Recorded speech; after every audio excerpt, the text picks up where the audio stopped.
Hollywood in the 1970s turned raw emotion into Oscar gold.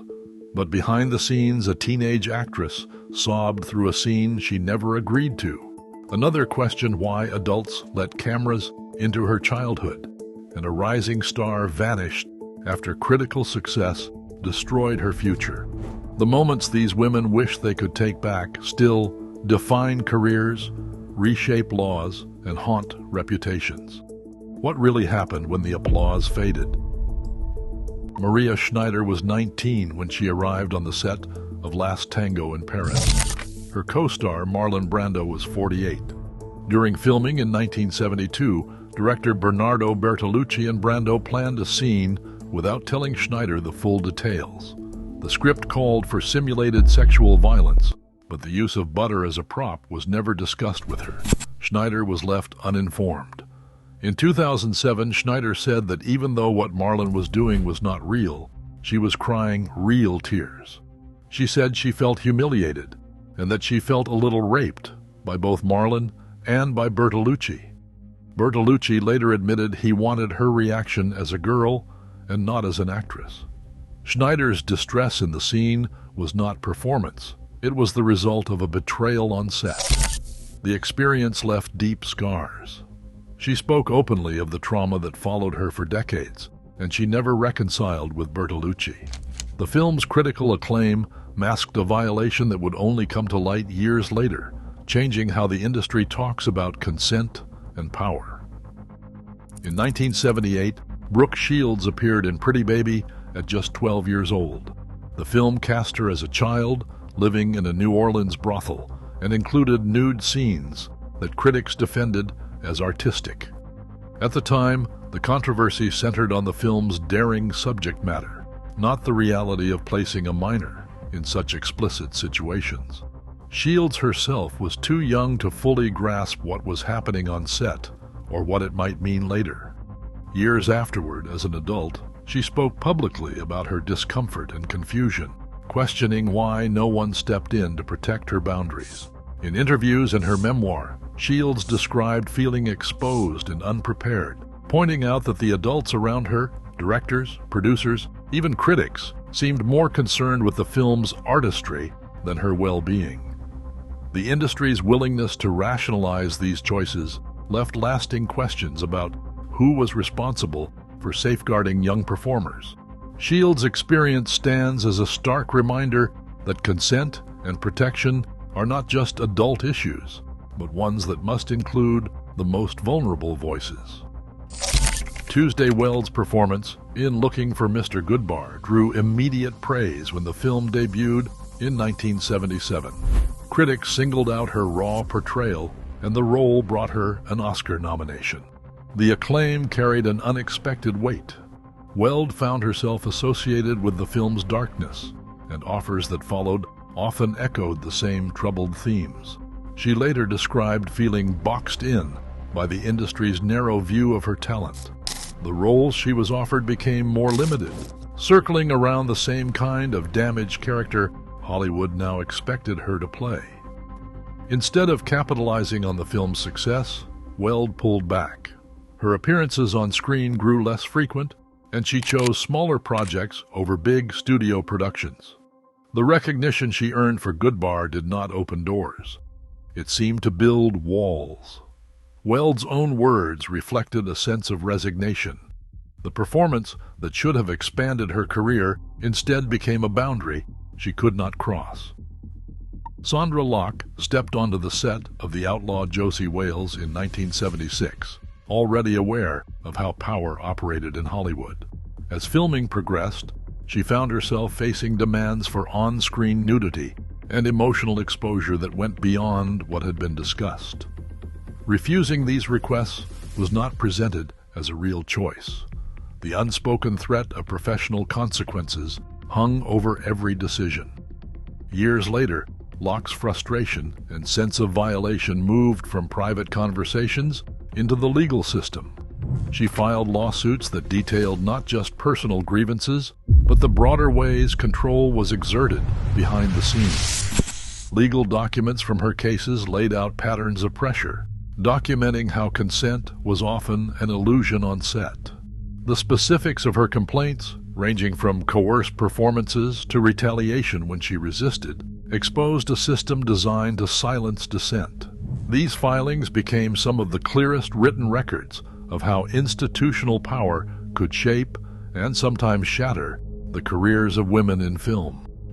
Locke's willingness to put these realities on paper forced the industry to confront what had long been kept out of public view.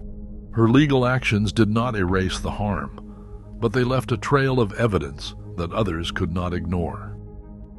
Dominique Sanda's work with director Bernardo Bertolucci in the film 1900 was celebrated across Europe. The film, released in 1976, was hailed as a masterpiece of historical realism, with critics praising its unflinching portrayal of class struggle and sexuality. For Sanda, though, the experience left a different kind of legacy.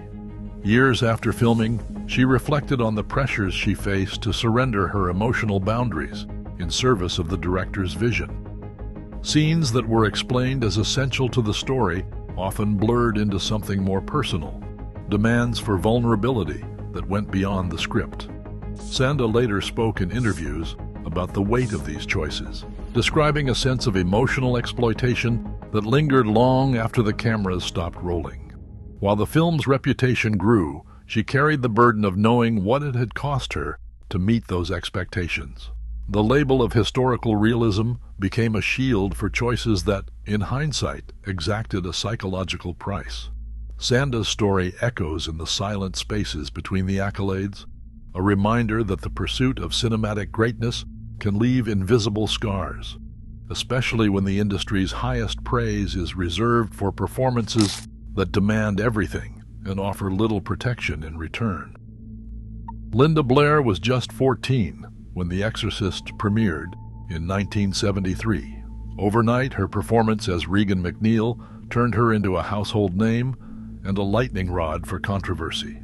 The film's shocking content drew crowds, but the attention that followed was anything but glamorous. Fame arrived suddenly, and safety did not. Blair began receiving threatening letters and phone calls. Some messages accused her of blasphemy, others fixated on the film's most disturbing scenes. Security became a constant concern.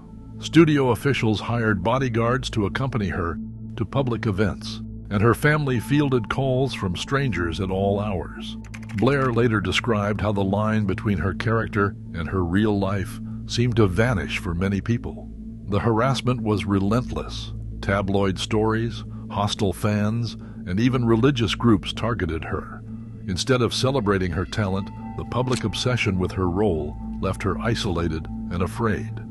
For Blair, the price of fame was not just a loss of privacy, but a daily question of safety.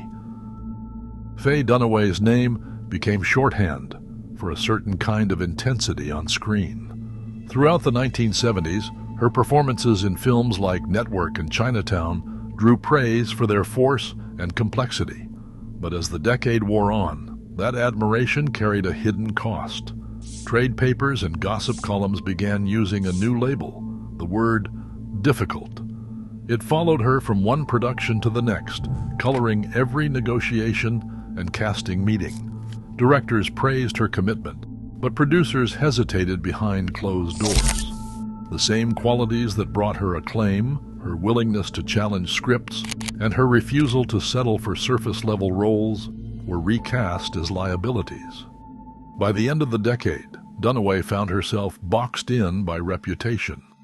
Offers for nuanced, leading roles slowed. The industry's appetite for strong, outspoken women on camera did not extend to real power off-set. Years later, Dunaway said the regret was never about the work itself, but about how the very thing she was celebrated for became the reason doors began to close. In the world of the 1970s, Hollywood, being formidable, was a double-edged sword. Consent and dignity on set remain urgent issues. 1 in 4 entertainment workers still report harassment today. The spotlight may celebrate a performance, but the cost is often paid off camera. The next generation of stars is watching to see if we finally protect what matters most. Share your thoughts below. For decades, Hollywood's most dazzling stars were inventions, down to their names, their faces, and even their scandals. Studios struck secret deals to bury the chaos these divas left behind, while the public saw only perfection. How did studio bosses turn public adoration into private terror? And who paid the real price for the glamour we were sold? The truth behind the image begins where the story you know ends. In 1936, a young dancer named Margarita Cancino signed a 7-year contract with Columbia Pictures. Within months, the studio publicity department began a transformation that would erase her past and manufacture a new icon. Internal memos from the mid-1930s spell out the orders. Her hairline would be painfully raised by electrolysis, her dark hair lightened, and her Spanish surname replaced with something more marketable. Margarita became Rita Hayworth, her mother's maiden name chosen to sound less foreign and more American. Studio boss Harry Cohn dictated every detail. Columbia's files from this era show a pattern of directives, from wardrobe approvals to restrictions on public appearances. The contract Hayworth signed included a morals clause standard for the time, threatening termination if her behavior brought scandal, ridicule, or public contempt to the studio. It was a tool of control, wielded quietly but firmly. Every photo shoot, every interview, every romance was orchestrated to reinforce the image of effortless glamour. Hedda Hopper's columns from the late 1930s echoed these studio talking points, praising Hayworth's poise and beauty, while omitting mention of the physical pain and cultural loss behind her smile. Columbia's publicity apparatus worked hand in hand with favored journalists, trading exclusive stories for silence on anything that might threaten the illusion. Behind the scenes, legal documents and internal correspondence reveal the stakes. The contract did not just bind Hayworth to a schedule. It bound her to an identity, one crafted in boardrooms and enforced through legal language. The process that remade Rita Hayworth became a template for generations of stars, a toolkit for manufacturing perfection and burying anything that did not fit. For Hayworth, the price of stardom was written into every clause and every carefully staged photograph. Joan Crawford arrived on the Warner Brothers lot with a reputation that preceded her. Crew members whispered about the demands she made before ever stepping onto set. During the production of Humoresque in 1946, her presence dominated every stage and corridor. Crawford insisted on specific lighting, even halting scenes until the crew adjusted the bulbs to her liking.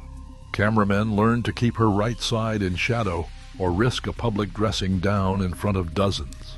Letters from production assistants preserved in studio files describe days stretching long past schedule, sometimes for a single close-up. When Crawford was dissatisfied, retakes multiplied. A single scene might be shot a dozen times, each reset costing the studio hundreds of dollars in overtime. Internal Warner Brothers reports from the period show mounting costs.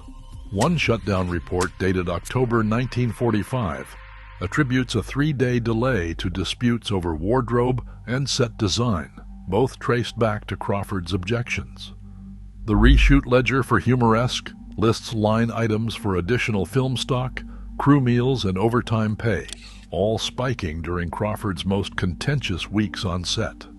Yet, despite the ballooning costs, Warner Brothers executives made a calculated decision. The projected box office returns for a Crawford vehicle outweighed any short-term loss. Financial records show Humoresque grossed over $6 million in the United States alone, a windfall that dwarfed the overruns. Testimonies from crew collected in later oral histories recall a working environment ruled by fear. One grip described a daily ritual of checking call sheets for reassignment, knowing a single misstep could mean blacklisting. Crawford's power extended beyond performance. She could and did request that certain crew members never work with her again. Her tantrums, documented in private letters and studio memos, were tolerated as the price of her stardom. For Warner Brothers, Economic logic always won. As long as the profits rolled in, the abuse was absorbed, hidden behind the glamour of the marquee. Lana Turner's Beverly Hills home became the center of a national scandal on April 4, 1958. That night, her teenage daughter, Cheryl Crane, stabbed Johnny Stompanato, Turner's lover and a known associate of mobster Mickey Cohen. Police records and inquest transcripts detail the aftermath: Crane's confession, the coroner's ruling of justifiable homicide, and the rapid closure of the case. But what happened behind closed doors reveals the machinery that kept Turner's image intact. MGM's crisis team moved quickly, coordinating with Turner's lawyers and the press. Internal studio memos from the days after the killing show a calculated effort to recast Turner as both victim and devoted mother. Newsreel footage captured Turner's tearful appearance at the inquest, an image that dominated front pages and shaped public sympathy. Studio publicity guides distributed to columnists emphasized her trauma and resilience, steering coverage away from the violence and toward a story of maternal protection. Meanwhile, the FBI kept its own files on Hollywood's elite. Marilyn Monroe's name appeared in redacted memos dated throughout 1961, flagged for her friendships with artists under government suspicion and her rumored connections to political figures. Hotel registries and travel logs surfaced in later investigations, with Monroe's alias appearing on a Waldorf Astoria guest list just weeks before a high-profile political fundraiser. The official record remains incomplete, but FBI surveillance summaries confirm that Monroe's movements and relationships were tracked, not just by gossip columnists, but by federal agents concerned about national security and blackmail. These cases reveal how Hollywood's crisis management extended beyond the studio lot. Legal transcripts, files released under FOIA, and newsreel archives document a pattern. When violence or political scandal threatened a star's image, studios and their allies shaped the narrative, sometimes in coordination with state surveillance. The public saw only the surface: red carpets, courtroom tears, and magazine spreads, while the real story played out in confidential memos and classified files. Judy Garland's name still glowed on the MGM lot, but inside her personnel file, the language grew more clinical with every passing year. Doctors' notes ordered rest cures, but the real prescription was silence. Internal memos from 1947 to 1950 list her as absent for nervous exhaustion, a phrase repeated in draft press releases and fan magazine copy. The studio medical directives never mentioned the amphetamines or barbiturates that kept her performing, nor the sedatives that left her unable to sleep. Instead, the paperwork masked addiction as overwork, breakdown as fatigue. Production reports show schedules rearranged, shoots delayed, and entire films suspended while Garland was resting. Behind closed doors, MGM publicity chief coordinated with columnists to control the story. A carefully worded release would announce a much-needed vacation or a brief hospitalization, never admitting the true cause. The studio investment in Garland was too great to risk public scandal. As long as she could be coaxed back to set, her value outweighed the mounting costs. Yet the ledgers reveal a different kind of calculation: overtime, insurance claims, and the hidden expenses of keeping a star's troubles out of the headlines. Control of the narrative was part of the business. Elizabeth Taylor's experience at MGM in 1960 shows how the logic shifted for the most profitable stars. Contract ledgers from that year record a renewal with unprecedented terms. Taylor's salary soared, and her control over projects increased, even as her private life drew tabloid outrage. The studio decision was economic. Her box office power insulated her from the consequences that ended other careers. For Frances Farmer, the paperwork tells a different story. After a series of clashes with studios and a court-ordered commitment in 1943, her name vanishes from release schedules. SAG, work records, and studio logs show a void stretching nearly a decade. There is no formal blacklist, no memo declaring her untouchable, just a silent gap where a career once stood. The system that shielded Garland and Taylor when they were profitable offered Farmer nothing once she became inconvenient. In Hollywood files, protection was never a right. It was a calculation, and not everyone made the cut. The machinery that once manufactured legends now shapes every celebrity headline and social feed. Image control still trumps uncomfortable truth, and real lives remain collateral. Even as the spotlight widens, Hollywood's oldest secrets remind us that the price of fame is rarely paid by those who profit most. Share your thoughts below. I have lived more than most men, and I am tired, so tired. These were the last words of a 36-year-old man, but he sounded like he was 100. Jack Pickford, brother of Hollywood royalty Mary Pickford, had burned through his entire life in just over 3 decades. Doctors said progressive multiple neuritis, worsened by drinking, killed him. Humphrey Bogart. Hollywood's tough guy bowed out with a soft goodbye. Bogart, dying from esophageal cancer, whispered to wife Lauren Bacall, "Goodbye, kid, hurry back." He was only 57, his legendary voice cracked by illness. George Reeves. Best known as Superman, Reeves left fans with questions. At a late-night gathering, he told guests, "I'm tired. I'm going back to bed." Minutes later, he was found dead from a gunshot wound. Clark Gable. The King of Hollywood ended quietly. After filming The Misfits, Gable collapsed from a heart attack. His last words to wife Kay Williams, "I'm tired, baby. Let's not get up." Gary Cooper. Gravely ill from prostate cancer, Gary Cooper still showed grace. Speaking to his priest, he replied with calm acceptance, "I'm glad to hear you say that, Father." The Oscar-winning star of High Noon was only 60, remembered for playing strong men who stood tall, even as his body failed. Marilyn Monroe. Hollywood's most iconic star left a cryptic goodbye. Hours before her death from a barbiturate overdose, she told Peter Lawford, "Say goodbye to Pat, say goodbye to the president, and say goodbye to yourself, because you're a nice guy." Montgomery Clift. The actor, known as one of Hollywood's most tortured souls, died at 45 of a heart attack. When a nurse suggested he watch The Misfits, he snapped, "Absolutely not." They were his last words. Judy Garland. The Wizard of Oz legend died at 47 after a barbiturate overdose. To her husband Mickey Deans, she said, "I wanted to be left alone." It was the last cry from a performer who had been pushed since childhood. John Wayne. The Duke's rugged image softened in his last moment. Dying from stomach cancer, Wayne reassured his daughter, Isa, "Of course I know who you are. You're my girl. I love you." He was 72. Steve McQueen. The King of Cool fought mesothelioma, likely from asbestos exposure. After surgery in Mexico, his final words were in Spanish, "Lo tengo, I have it." He died at 50, leaving fans stunned. Natalie Wood. On a yacht trip with Robert Wagner, Natalie Wood voiced a plea, "We're not going to fight tonight, are we?" Hours later, she drowned at age 43. Her death, ruled accidental, has been questioned ever since. John Belushi. Comedy's wild man ended with a quiet request.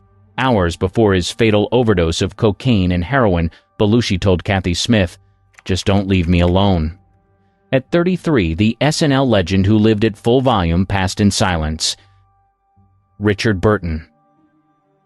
The acclaimed actor known for Shakespeare and fiery romance with Elizabeth Taylor died of a cerebral hemorrhage at 58. To his wife Sally Hay, he whispered, "I'm fine, my angel." Truman Capote. The author of In Cold Blood faded at 59, his body ravaged by liver disease. In his final breath, he uttered, "Beautiful Linda." No one knows exactly who Linda was, though friends speculated about past loves. Rock Hudson. A leading man of the 1950s, Rock Hudson became the first major star to die of an AIDS-related illness. At 59, weakened but dignified, his last words were, "I'm okay, I feel better." Cary Grant. On stage until the very end, Cary Grant suffered a stroke at 82. In his last words to wife Barbara, he said, "I love you, Barbara, don't worry." His farewell was a husband's final comfort. Desi Arnaz. The Cuban-born star of I Love Lucy gave Lucille Ball one last tender exchange before lung cancer took him at 69. When Lucy called, he told her, "I love you too, honey. Good luck with your show." Decades of love and conflict ended with kindness. Sal Mineo. Best known from Rebel Without a Cause, Sal Mineo's life ended violently at 37. Stabbed outside his home, his last words were a panic cry, "Oh God, no! Help! Someone help!" His words captured the shock of a life cut short. Bette Davis. Hollywood's grande dame fought through cancer and strokes, but at 81, she admitted her final exhaustion. To a nurse, she said, "I'm so tired." Known for her sharp wit and fierce independence, Davis ended on a note of weary honesty. Laurence Olivier. The legendary actor faced death with calm resolve. Suffering from kidney failure and prostate cancer, Olivier remarked, "This isn't nearly as bad as I thought." At 82, the master of Shakespeare left life with the same control he brought to the stage. Lucille Ball. The queen of comedy surprised everyone with her odd farewell. After heart surgery, she called out for "My Florida Water." Minutes later, her aorta ruptured. At 77, the woman who made millions laugh went out with words as quirky as her humor. Sammy Davis Jr. The Rat Pack entertainer faced throat cancer with courage. To his wife, his final reassurance was, "I'm fine." He wasn't. He died soon after at 64. Freddie Prinze. At only 22, Chico and the Man star Freddie Prinze left a note saying, "I must end it. I will be at peace." Soon after, he fatally shot himself. Prinze had skyrocketed in comedy but battled depression behind the fame. Charlie Chaplin. On Christmas Day, the 8-year-old film legend faced death with wit. A priest told him, "May the Lord have mercy on your soul." Chaplin answered, "Why not? After all, it belongs to him." He died of natural causes at his Swiss home. Elvis Presley. The King of Rock left his fiancée Ginger Alden with everyday words, "I'm going to the bathroom to read." Hours later, Elvis collapsed and died at 42 of a heart attack tied to heavy prescription drug use. Bing Crosby. Crosby wrapped up a golf game in Spain with cheer. "That was a great game of golf, fellas. Let's go have a Coca-Cola." Seconds later, he collapsed from a heart attack at 74. George Burns. At 100, Burns was still cracking lines. His last words were filled with love. "I'm going to see Gracie." He was speaking of his wife and comedy partner Gracie Allen, who had died decades earlier. Gene Kelly. The Singin' in the Rain star, weakened by strokes, summed up his life with pride. "I never want to be anyone else." At 83, Gene Kelly held no regrets. He had changed musicals forever with athletic dancing and charisma. James Stewart. At 89, the It's a Wonderful Life actor whispered to his family, "I'm going to be with Gloria now." He was referring to his late wife who had died 3 years earlier. Stewart soon passed from a heart attack caused by a pulmonary embolism. George C. Scott. The Oscar-winning star of Patton died at 71 from a ruptured aortic aneurysm. His final words, "I'm so tired." Known for his temper, intensity, and booming screen presence, Scott ended quietly, stripped of the fire that had defined him. Roddy McDowall. The Planet of the Apes actor left life with kindness. Battling lung cancer, he assured a friend at his bedside, "I'm all right, darling." He died at 70. Known for warmth and loyalty, McDowell's words showed his instinct to comfort others even as he slipped away. Frank Sinatra. Old Blue Eyes died the way he lived, blunt and unfiltered. During a fatal heart attack at 82, Sinatra admitted, I'm losing it. Those 3 words became his last line. The man who sang My Way left without illusions, closing out one of the most legendary lives in show business history. Phil Hartman. The SNL comedian left his wife a casual note before bed, "I'll be back, Phil. Love you." Hours later, he was fatally shot in a murder, suicide. At 49, Hartman's final words were tender, never knowing they would be his last. Joe DiMaggio. The Yankee Clipper, 84, died of natural causes, but not before saying, "I'll finally get to see Marilyn." He had remained devoted to Marilyn Monroe decades after their short marriage, even sending flowers to her grave. Walter Matthau. The comic great died at 79 of a heart attack. His final words were repeated 3 times. "I knew it, I knew it, I knew it." Nobody can say what he meant, but it fit Matthau's sharp wit and sardonic personality. Jack Lemmon.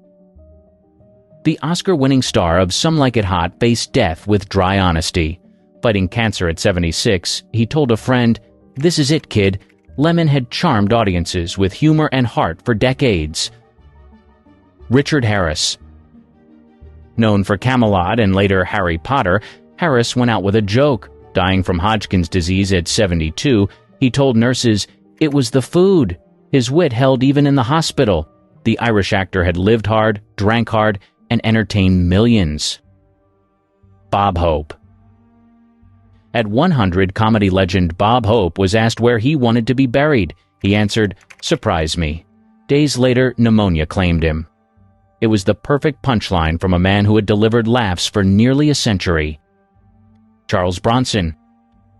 The tough guy actor who headlined Death Wish showed resilience in his final words. Fighting pneumonia and Alzheimer's complications at 81, he said, "I'm still holding on." Bronson had spent his career playing men who never quit. John Ritter. The Three's Company star collapsed suddenly from an aortic dissection at 54. To his wife, Amy Yasbeck, he signed "I love you" in American Sign Language. Ritter's final message was tender and simple, just like the warmth he brought to his comedy roles. Marlon Brando. One of Hollywood's most complex stars ended with paranoia. Suffering from pulmonary fibrosis and heart failure at 80, Brando muttered, "The paparazzi are after me." The actor who transformed cinema with The Godfather and A Streetcar Named Desire left with suspicion and unrest. Ossie Davis. Actor and activist Ossie Davis died at 87 of natural causes. His last words were everyday and warm, "I'll be right there." Spoken just before his passing, they carried the same kindness he showed throughout his life and career. Don Knotts. The beloved Andy Griffith Show actor faced lung cancer with a comedian's edge. His last words were, "Where's the punchline?" Knotts, 81, had made his career out of awkward humor and bumbling charm. Even as he faced death, he looked for the joke. Paul Newman. The Hollywood icon, race car driver, and philanthropist died at 83 of lung cancer. Newman's last words were dignified, "It's been a privilege." They summed up a career that spanned decades and a life marked by giving back. Heath Ledger. The 28-year-old actor's final words to his sister were haunting. "I just need to get some sleep." Hours later, he died from an accidental overdose of prescription drugs. Ledger had just finished his Oscar-winning role as the Joker in The Dark Knight. Harvey Korman. The comic actor from The Carol Burnett Show faced complications from an aneurysm at 81. His last request was lighthearted, "Tape Seinfeld for me." Even as his health failed, he was thinking of television comedy. Patrick McGoohan. The star of The Prisoner and Braveheart left life with a knowing remark. Dying of natural causes at 80, he said, "I knew it." Those 3 words fit an actor known for mystery and intelligence. Farrah Fawcett. The Charlie's Angels icon passed from cancer at 62. In her last moment, she said one word, Redmond. It was the name of her son, Redmond O'Neill, who had struggled with addiction and legal trouble. Michael Jackson. In his doctor's care, Jackson asked for more of the anesthetic propofol by calling it milk. His last words were, "More milk." Hours later, the king of pop died at 50 from overdose. Patrick Swayze. The Dirty Dancing star battled pancreatic cancer with courage. At 57, his last words to his wife, Lisa Nemi, were simple: "I love you." He had been married for 34 years, a rare Hollywood love story. Brittany Murphy. The 32-year-old actress collapsed at home and told her mother, "Mom, I'm dying. I love you." Hours later, she was gone from pneumonia complicated by anemia and drug factors. Her final words carried shock, fear, and love all at once. Tony Curtis. The Some Like It Hot star was 85 when he suffered a fatal heart attack. His last words were plain, "I don't feel so good." Curtis had lived through wild Hollywood decades, a string of marriages, and health battles. Leslie Nielsen. The master of deadpan comedy went out with a joke. At 84, battling pneumonia, his last words were, "Let her rip," known for Airplane and The Naked Gun. Nielsen spent decades making audiences laugh with silliness. Elizabeth Taylor. At 79, the Hollywood icon died from heart failure. Her last words were reassuring: "I'll be fine." For a star who had battled illness for decades, the remark was classic: Taylor strong, brave, and a little defiant. She left the world with calm dignity, still playing the role of a fighter. Peter Falk. The Columbo star died at 83 from pneumonia linked to Alzheimer's. To his daughter, he said warmly, "I love you, kid." Falk had built his career on a gruff detective with a heart. Ernest Borgnine. The Oscar-winning actor of Marty and McHale's Navy died at 95 from kidney failure. His final words were uplifting: "You're the best." Borgnine had a career of tough guy roles, but was known for a big smile off-screen. Peter O'Toole. The Lawrence of Arabia legend died at 81 after battling stomach cancer. His last words were, "This is madness, isn't it?" O'Toole had lived hard, drank harder, and delivered towering performances. Even at the end, he saw the absurdity of it all. Paul Walker. The Fast and Furious star left with casual words before tragedy. At 40, he told friends, "We'll be back in 5 minutes." Minutes later, the car he rode in crashed, killing him instantly. Robin Williams. At 63, battling Lewy body disease, Williams said to his wife, "Good night, my love." Hours later, he took his own life. The comedian who gave the world boundless laughter left with tenderness. Mickey Rooney. At 93, Rooney's last words were steady: "I'll be all right." He had lived through 9 marriages, classic films, and near a century of Hollywood history. He passed of natural causes, still working almost to the end. Philip Seymour Hoffman. The Oscar-winning actor died at 46 from a heroin overdose. Before his final hours, he told someone close, "I'll call you later." The everyday line became haunting after his sudden death. Leonard Nimoy. The Star Trek legend's last public words came in a tweet: "A life is like a garden, LLAP. Live long and prosper." He died at 83 from COPD. Nimoy had given fans decades of wisdom through Spock, and his farewell read like poetry. David Bowie. Facing liver cancer in secret, Bowie left a line that captured his spirit: "Music has been my doorway of perception and the house that I live in." At 69, the artist who reinvented himself endlessly summed up his life in one sentence. Joey Feek. The country singer, half of Joey plus Rory, died at 40 from cervical cancer. Her last words to husband Rory were, "I love you." She had documented her cancer fight with openness, inspiring many. Alan Rickman. The Harry Potter and Die Hard star, suffering from pancreatic cancer at 69, spoke softly to his wife, "It's all right, darling. It's all right." Known for his sharp voice and villainous roles, Rickman ended with reassurance, not menace. Gene Wilder. The star of Willy Wonka and Young Frankenstein faded at 83 from Alzheimer's complications. To family, his last words were, "I trust you." Wilder had spent his career mixing comedy with kindness. Carrie Fisher. At 60, The Star Wars icon suffered cardiac arrest on a flight. Her last words were heartbreaking. "I want to go home." Fisher had lived boldly, writing and speaking about her struggles with addiction and mental health. Debbie Reynolds. Just one day after her daughter, Carrie Fisher, died, Reynolds suffered a fatal stroke at 84. Her last words were, "I want to be with Carrie." The Singin' in the Rain star had lived through Hollywood's golden age. Bill Paxton. The actor known for Twister and Aliens died at 61 from a stroke after heart surgery. His final words to his wife and kids were, "Love you." Paxton had spent a career in adventurous roles, but his last moment was grounded in family. David Cassidy. The Partridge Family teen idol died at 67 from organ failure. His last words carried regret. So much wasted time.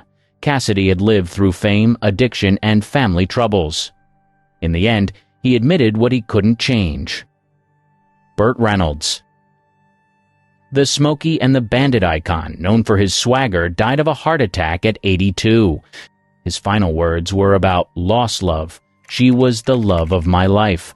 Many believed he was speaking of Sally Field, his longtime on-and-off partner. Doris Day.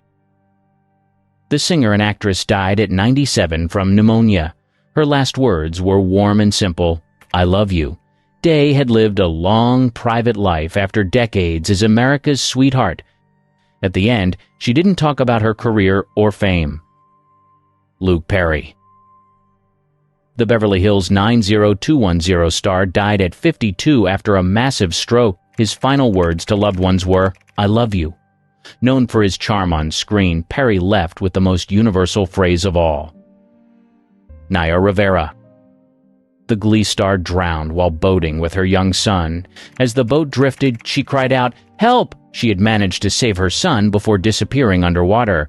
Rivera died at 33, her last word reflecting a mother's instinct to protect. Kirk Douglas. The Hollywood legend lived to 103. His last words to son Michael were tender.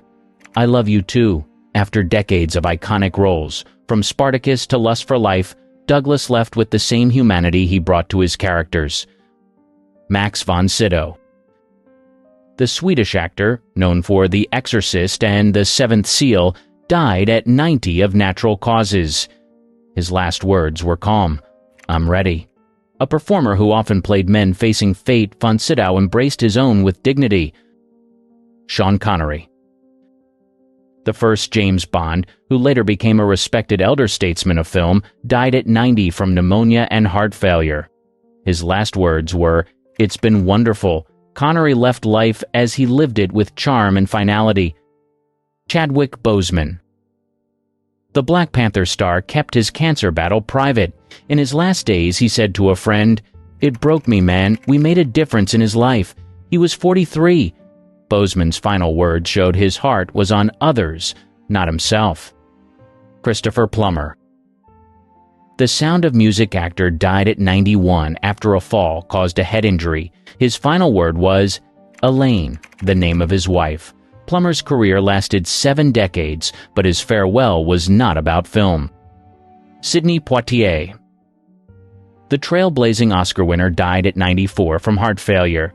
His last words were full of grace, "Thank you." Poitier had broken barriers for black actors in Hollywood. Angela Lansbury. The Murder, She Wrote star died at 96 of natural causes. Her last words were firm. "That's enough now." Known for a long and varied career, Lansbury closed life on her own terms. Her farewell carried finality and control, much like the commanding women she often played. Olivia Newton-John. The Grease star battled breast cancer for decades. In her final moment, she whispered to daughter Chloe, "My sunshine." She died at 73, remembered for her bright smile and voice. Betty White. Just weeks before her 100th birthday, Betty White died from a stroke. Her last word was Alan, the name of her late husband, Alan Ludden. The beloved star of Golden Girls had never stopped speaking of him. Angus Cloud. The Euphoria star died at 25 from a drug overdose. His last words to his mother were, "I love you, Mama." The rising actor had struggled after his father's death. His farewell was raw, heartfelt, and devastatingly young. Matthew Perry. The Friends actor was 54 when he died from ketamine overdose with drowning. His last known words were dark, "Shoot me up with a big one." Perry had been open about his struggles with addiction. His farewell was painful, showing how relapse haunted him to the end. Natalie Wood, The Drowning. November 29, 1981. The body of Natalie Wood was pulled from the waters off Catalina Island. She was found wearing a red down jacket, a flannel nightgown, and socks, an unusual outfit for someone who had supposedly gone for a late-night boat ride. The official cause of death: accidental drowning. But nothing about the scene made sense. The autopsy revealed fresh bruises on her arms, wrists, and legs, signs she had either fallen, been restrained, or struggled before entering the water. The report noted a small scrape on her left cheek and superficial injuries on her body, though none were classified as defensive wounds. Alcohol and painkillers were in her system, but not at overdose levels. The coroner initially ruled that she had likely slipped, fallen overboard, and drowned. Case closed. Except there were glaring inconsistencies. For one, Robert Wagner, her husband, waited hours before alerting authorities. Official reports say she had been missing since around midnight, yet the Coast Guard wasn't called until 1:30 a.m. The only other people on board Splendor that night: Christopher Walken and the boat's captain, Dennis Davern. Walken never publicly spoke about what happened. Davern, on the other hand, later admitted they had all been drinking heavily and that an argument had erupted before Wood somehow ended up in the water. Witnesses on nearby boats reported hearing a woman screaming for help that night, but no distress calls were made from Splendor. Wagner later admitted in his memoir that he and Wood had been fighting, but denied any involvement in her death. Yet, when Davern changed his story years later, claiming Wagner was responsible, the case was reopened in 2011. The cause of death was amended to drowning and other undetermined factors, citing the unexplained bruises and new witness statements. Wagner was eventually named a person of interest, but with no concrete evidence, no charges were filed. The mystery remains unresolved. How did Natalie Wood end up in the water? And why did it take so long to ask the right questions? Judy Garland, The Final Autopsy. Judy Garland's death certificate listed accidental barbiturate overdose. But the real horror wasn't just how she died, it was what led to it. When she was found in her London home on June 22, 1969, the scene was eerily calm. No distress, no final note, just the quiet end of a woman who had spent her life running on empty. The autopsy told the full story. Garland weighed only 90 pounds. Her body showed signs of severe malnutrition. Her liver was deteriorating, and her stomach was completely empty, meaning she hadn't eaten for some time before her death. The official cause, an accidental overdose of Seconal, a barbiturate she had relied on for years. Unlike Marilyn Monroe's case, there was no question of foul play, no suspicious bruises, no missing toxicology reports, just a tragic but predictable outcome. She had been prescribed barbiturates for decades, first by MGM studio doctors to keep her performing, then by personal physicians who likely meant well but contributed to her growing dependence. This wasn't a sudden overdose. It was a slow, decades-long breakdown.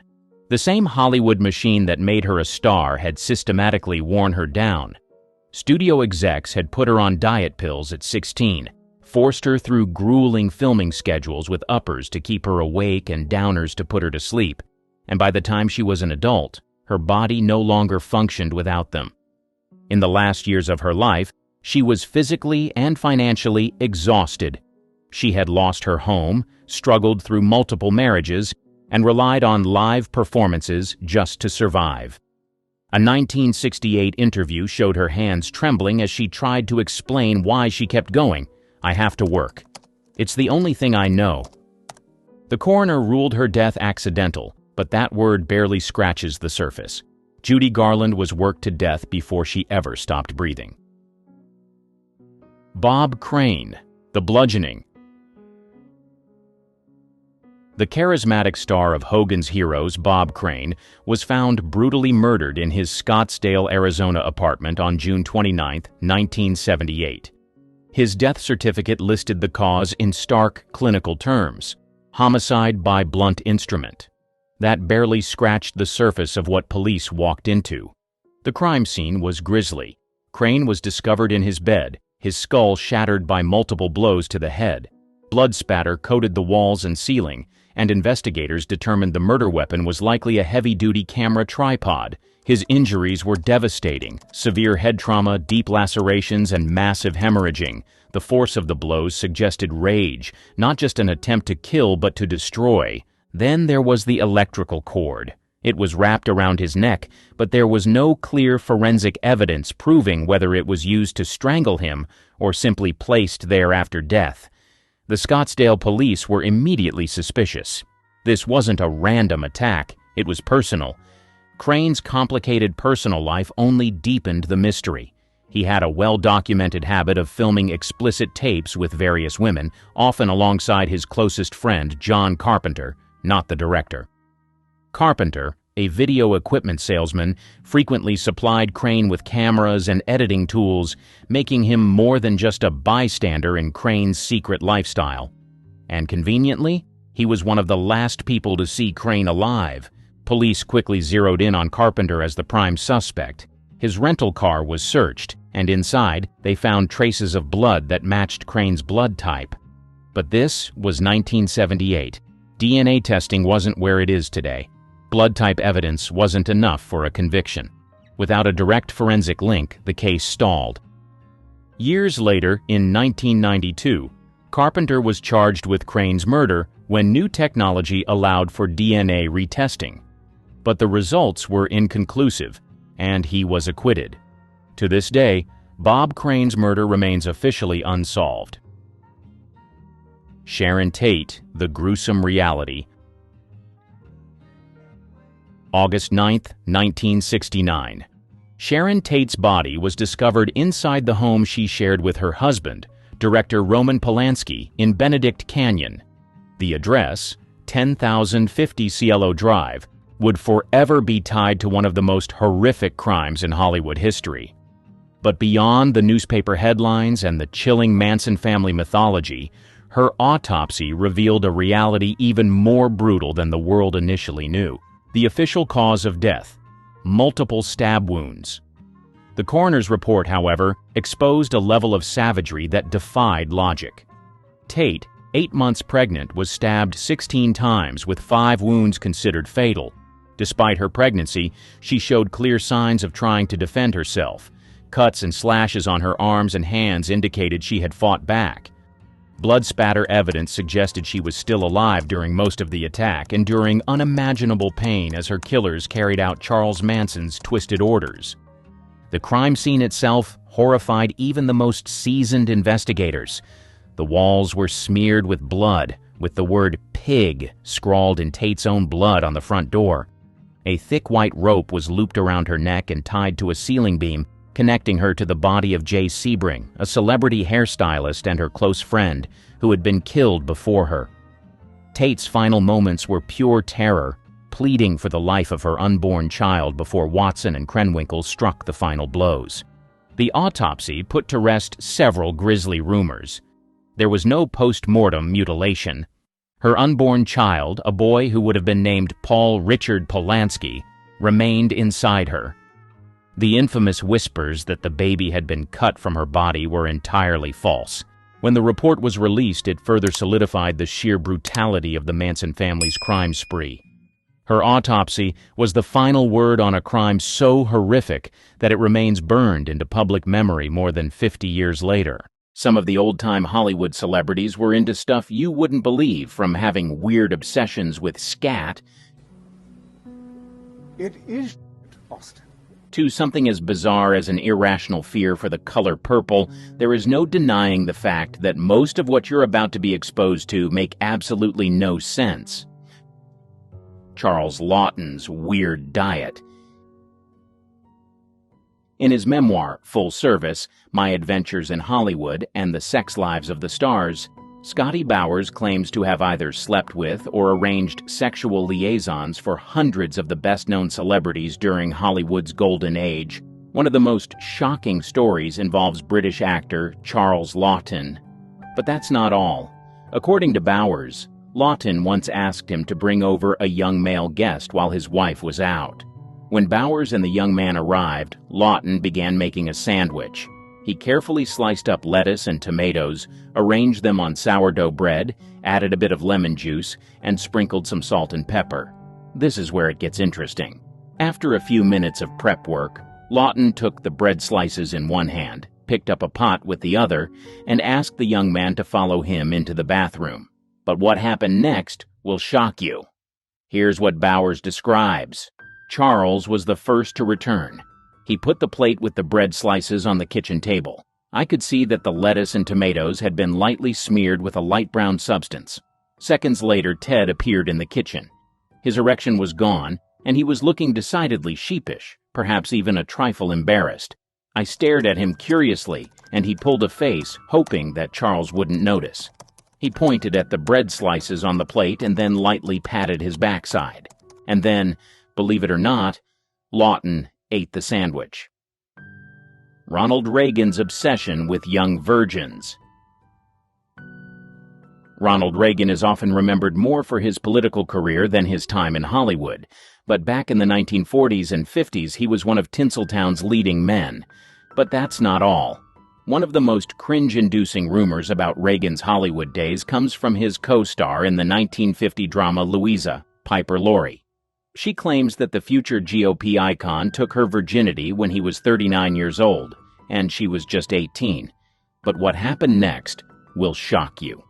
In her memoir, Laurie writes that Reagan first seduced her on the set of their film Louisa, where he played her father. At first, Reagan seemed like a true gentleman. He even asked Laurie's mother for permission to take her on a date. Sounds charming, right? But instead of the glamorous evening Laurie had imagined, Reagan took both her and her mother to his house, where he cooked hamburger steak and salad. This is where it gets interesting. After dinner, things took a strange turn. Reagan led Laurie back to the bedroom. According to her, the actor was an insensitive show-off in bed. He bragged about how long he'd been erect, 40 whole minutes, and how much his condom had cost. But that's not all. Laurie also recounts that Reagan was far from a considerate lover. Not only did he fail to pleasure her, but when she mentioned her lack of an orgasm, his response was harsh and critical. According to her, he said, "There's something wrong with you that you should fix." Howard Hughes's extreme obsession with hygiene. Howard Hughes, the brilliant yet enigmatic tycoon, had a mind that worked in extraordinary ways. His achievements in aviation, film, and business were nothing short of legendary. But alongside his brilliance, there was a peculiar and relentless obsession that dominated his life: cleanliness. Imagine a man so consumed by the fear of germs that he would lock himself away in dark rooms for days, sometimes even weeks. Hughes turned his lavish homes into fortresses of solitude, meticulously sealed to keep out any potential contamination. The windows were often covered, creating a gloomy, almost eerie atmosphere, as if he were living in a perpetual twilight. Hughes's hand-washing routine was nothing short of ritualistic. Picture this. He would wash his hands repeatedly, scrubbing them until they were raw and sometimes even bleeding. It wasn't just a quick rinse. It was a painstaking process, as if he were trying to scrub away invisible threats. His fear of germs was so intense that he believed even the slightest contact could lead to illness or infection. But Hughes's obsession didn't stop at hand-washing. He went to extraordinary lengths to avoid human contact altogether. For instance, if he had to meet someone, he would often communicate through notes or intercom systems, avoiding face-to-face interactions. He would use tissues to touch objects and had a meticulous system for handling everyday items to ensure they remained uncontaminated. Hughes's peculiarities extended to his instructions to staff and associates. He once demanded that all canned food be meticulously washed and scrubbed before opening. Imagine the bewilderment of his staff as they followed these bizarre instructions, knowing that any deviation could trigger one of Hughes's infamous outbursts. Even when he was flying, Hughes couldn't escape his fears. His custom-built planes were designed with his germophobia in mind. He often flew alone or with minimal crew, ensuring that the aircraft remained as sterile as possible. The irony of an aviation pioneer afraid of the very air he conquered is striking, isn't it? Hughes's obsession with cleanliness and germs was a constant battle in his mind. Despite his towering intellect and achievements, he was trapped by his own fears. This relentless battle between his rational, inventive side and his irrational, obsessive side created a fascinating yet tragic figure. The man who soared to great heights in both the literal and metaphorical sense was, in many ways, grounded by his own mind. Mae West's astrology obsession. Mae West, a name synonymous with boldness and wit, was a star who dazzled both on and off the screen. But behind her larger-than-life persona and sultry quips lay a fascination that guided many of her choices: astrology. Mae West was deeply obsessed with astrology. This wasn't just a casual interest or a passing fancy, it was a central pillar of her decision-making process. Imagine a woman who, despite her confidence and unshakable self-assuredness, would not make any major life decisions without first consulting her astrologer. Whether it was a career move, a personal relationship, or even the timing of her day-to-day activities, the stars had to align for Mae. Her belief in astrology was so profound that it influenced her creative work. She wrote a play called The Constant Sinner, which was steeped in astrological themes. The narrative wasn't just a backdrop for her characters. It was interwoven with the celestial movements and zodiac signs that Mae believed so deeply in. This wasn't just art imitating life. It was life, love, and destiny dictated by the cosmos. Think about the confidence and assertiveness Mae West exuded in every role she played and every public appearance she made. Now imagine that same woman, with all her bravado, quietly consulting her astrologer in private, seeking guidance from the alignment of planets and stars. It's a striking contrast, isn't it? The idea that such a powerful figure would defer to celestial charts and predictions adds a fascinating layer to her already complex persona. Astrology wasn't just a hobby for Mae West, it was a way of life. She saw the patterns and signs as a roadmap, helping her navigate the tumultuous landscape of Hollywood and her personal life. This deep-rooted belief in the stars provided her with a sense of control and direction, a way to make sense of the often unpredictable nature of fame and fortune. Marlene Dietrich and collecting men's clothes. Beyond her screen persona, Marlene had an intriguing obsession that set her apart from her contemporaries: a fascination with men's clothing. This wasn't just a passing fancy or a quirky interest. It was a profound passion that influenced both her personal life and her public image. Dietrich didn't merely collect men's clothing, she wore it with a sense of ease and confidence that challenged the norms of her time. In an era when women were expected to adhere to strict fashion conventions, Dietrich's choice to don suits, trousers, and tailored shirts was nothing short of revolutionary. Picture her walking into a Hollywood event in a perfectly fitted tuxedo, her hair meticulously styled, and her makeup flawless. The image was striking and unforgettable, making a powerful statement about gender and fashion. She was one of the first women to popularize androgynous fashion in Hollywood. Her style wasn't about rejecting femininity, but about embracing a broader spectrum of identity. By wearing men's clothing, Dietrich played with societal expectations, blending masculinity and femininity in a way that was both provocative and liberating. She made it clear that clothing was an expression of self, not a strict adherence to gender norms. Dietrich's fascination with men's clothing went beyond the surface. She appreciated the craftsmanship, the structure, and the way these garments allowed her to move and present herself. Collecting these pieces became a hobby, a form of self-expression, and a way to assert her individuality. Imagine her private wardrobe, filled with an array of perfectly tailored suits, each piece carefully chosen and cherished. Her influence extended far beyond her personal collection.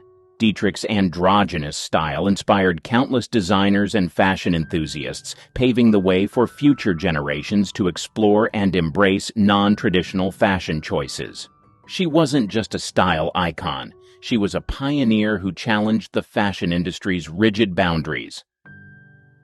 Peter Sellers' obsession against the color purple. Most people have typical fears like heights, snakes, or spiders, but Peter Sellers, he had a bizarre terror of the color purple. Now, Sellers' eccentricity wasn't the lovable, bumbling kind he often portrayed in his roles. It was far more chaotic and disturbing, making him a difficult person to be around. On film sets, Sellers was infamous for his explosive outbursts. Imagine him in a fit of rage, yelling at his wives, smashing dishes, and even brandishing a shotgun to vent his anger. His tantrums didn't stop there. He clashed with directors and producers, despite their higher status, and would often get lower-level staff fired if they crossed him. His erratic behavior was compounded by his vague racism and intense superstitions. One superstition in particular involved the famed director Vittorio De Sica.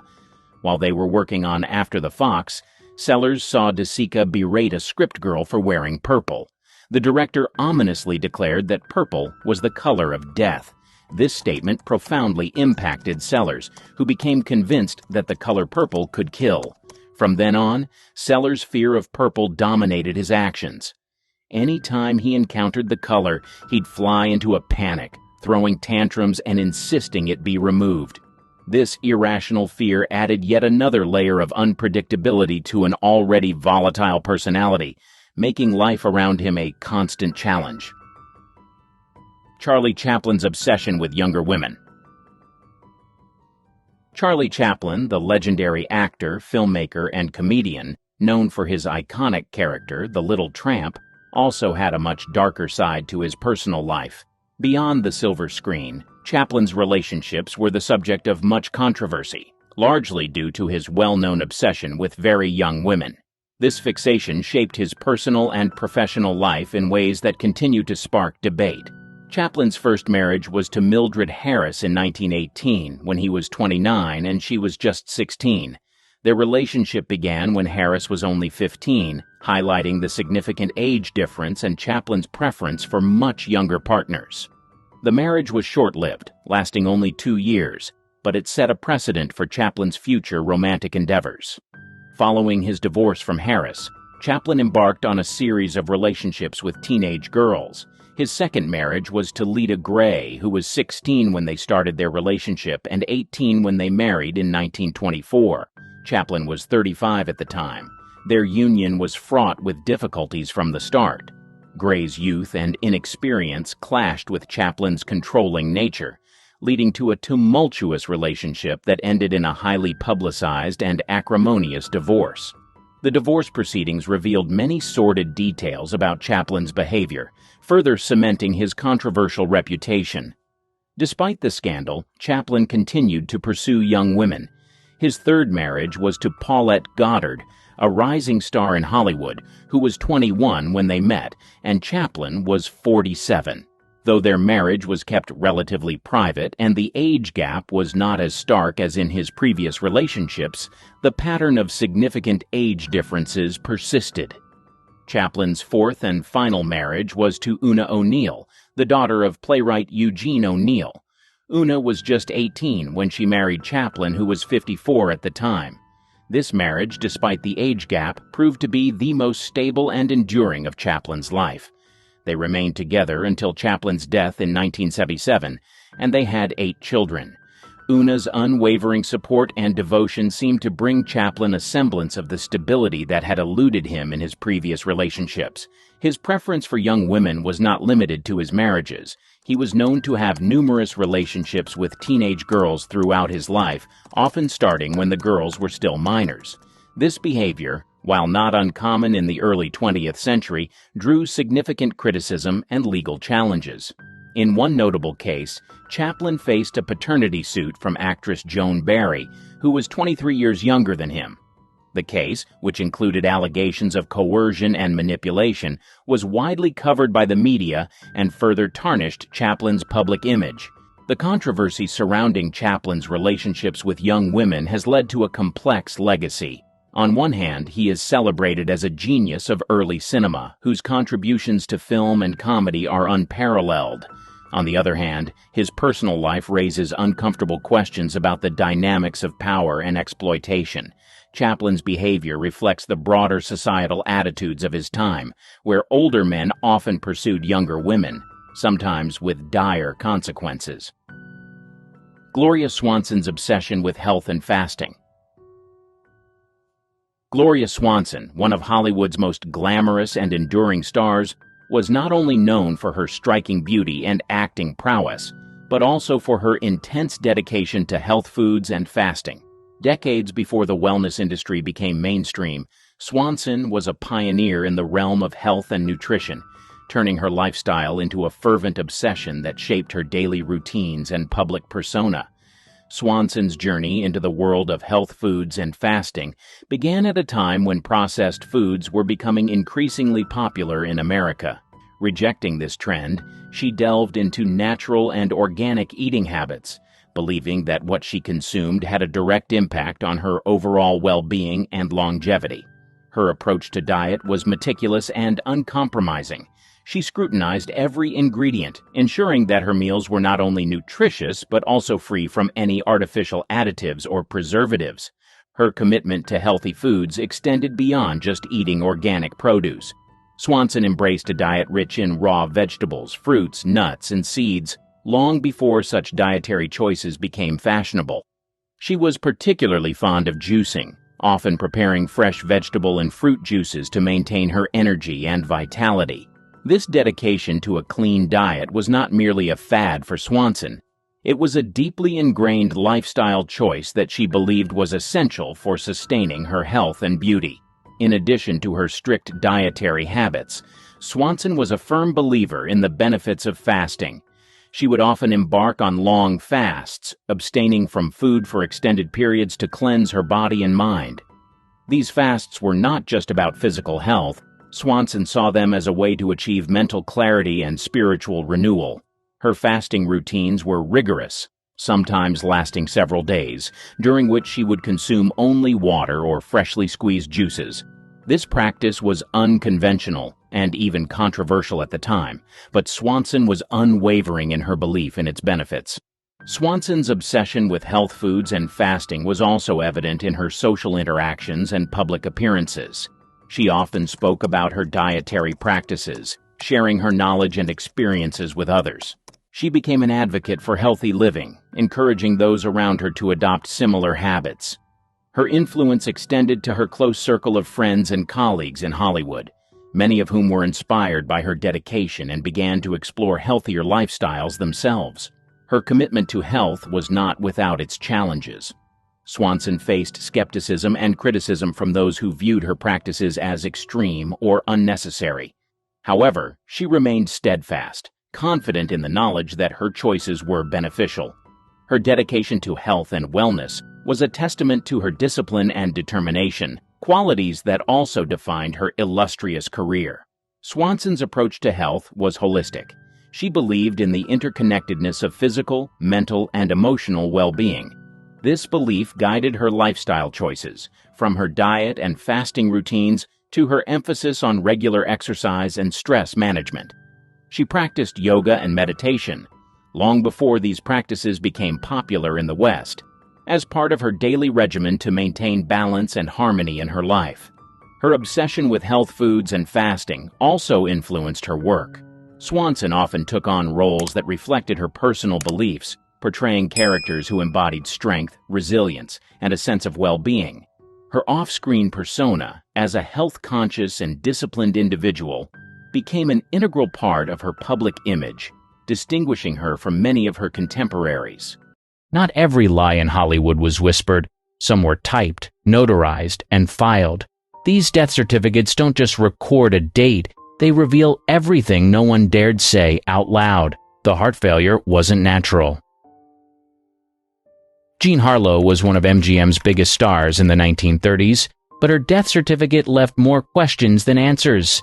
It said acute nephritis, a vague term for kidney failure. What it didn't say was how fast she declined and how badly things were handled behind the scenes. She collapsed on set in May 1937. At first, doctors blamed it on the flu.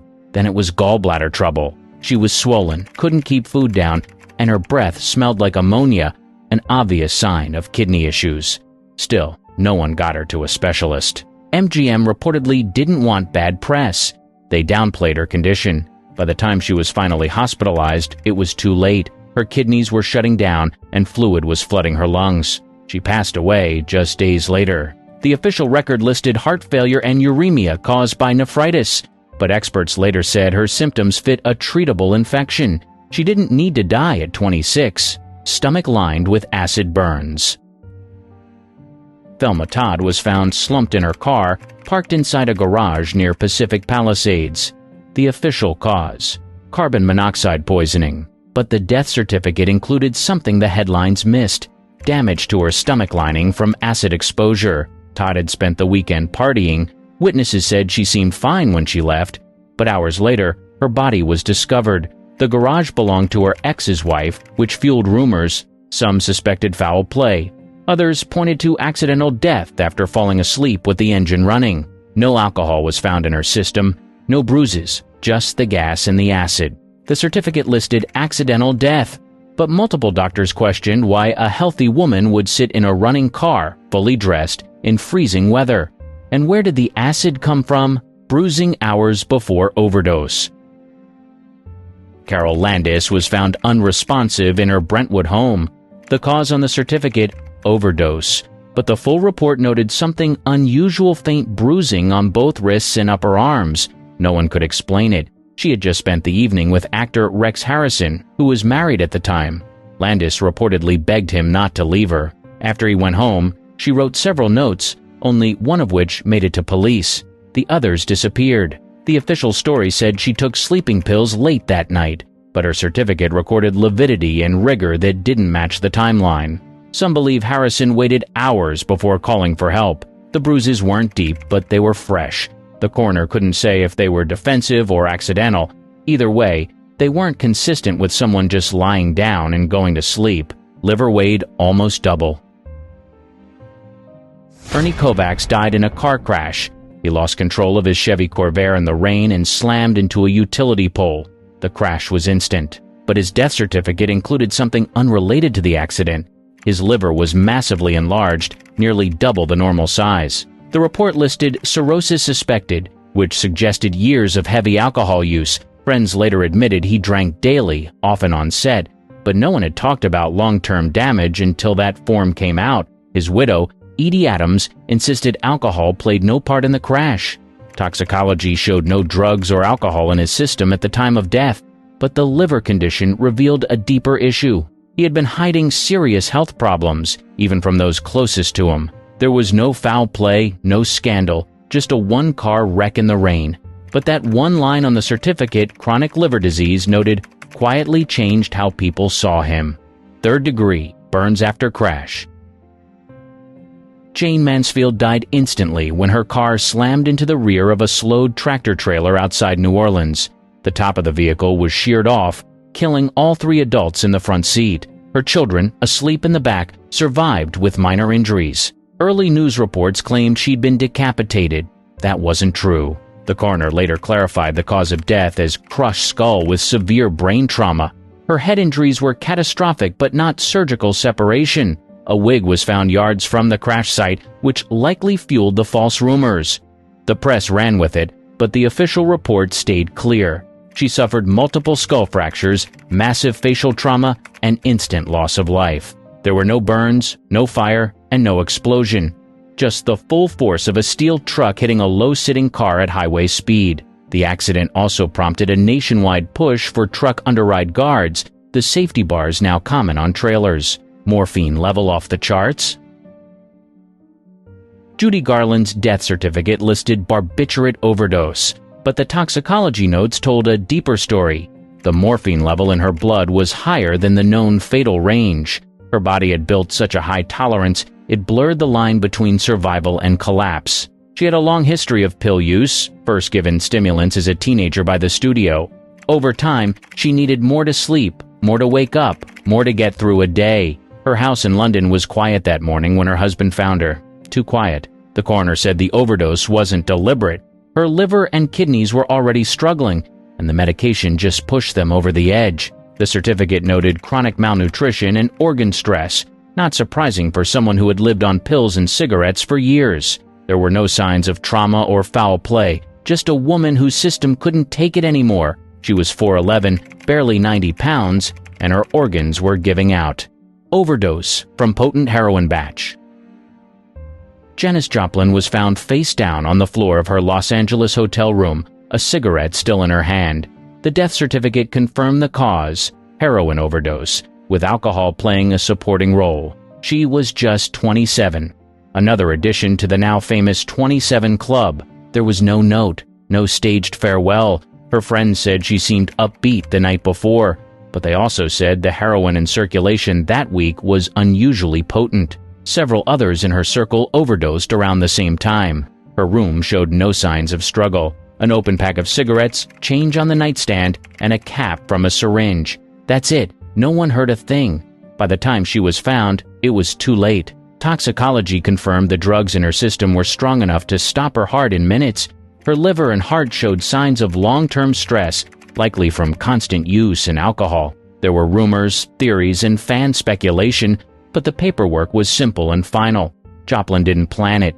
She didn't see it coming. The dose was just too much, and no one was there to catch it in time. Fatal brain swelling from painkiller. Bruce Lee collapsed suddenly while at a colleague's apartment in Hong Kong. The official cause of death, listed on his certificate, was cerebral edema, severe brain swelling. What triggered it was a common prescription drug, Equagesic, a mix of aspirin and a tranquilizer. Just 2 months earlier, Lee had collapsed in a recording studio. Doctors said it was likely heat stroke or a bad reaction to pain meds. He recovered fast, but on the day he died, he complained of a headache and took a single Equagesic tablet.